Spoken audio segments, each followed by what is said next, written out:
Black Bart, born Charles E. Bowles around 1829, was a notorious outlaw known for his thieving ways in the American West. Unlike most bandits of his time, he was famous for being polite, well-dressed and non-violent. He carried out his operations between 1875 and 1883, primarily in California and Oregon. A former Civil War veteran, Bowles initially tried gold prospecting but turned into a life of crime after struggling financially. He became known as Black Bart the Gentleman Bandit because of his refined manners and lack of brutality. He often disguised himself with a flour sack over his head with cut-out eye holes. Using only an unloaded click-click, he would intimidate stagecoach drivers into handing over valuable loot. His activities were strategic and carefully planned, often conducted in remote areas to avoid capture. Interestingly, he never harmed anyone, relying solely on fear and reputation. Adding to his legend, he sometimes left behind poems at crime scene, mocking law enforcement. One of his most famous poems read, "I've labored long and hard for bread, for honor and for riches,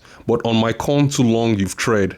You fine head sons of bitches." He successfully carried out over 25 stagecoach tours, making him one of the most infamous thieves of his time. In 1883, he was finally caught after leaving behind a handkerchief with a laundry mark. Detectives traced it back to San Francisco, leading to his arrest. Black Bart was sentenced to 6 years in San Quentin prison, though he served only 4 for good behavior. Upon his release, he disappeared and his fate remains a mystery. Some believed he returned to a quiet life, while others claim he resumed his old habits under a new identity. His legend continues to capture the imagination of Wild West enthusiasts.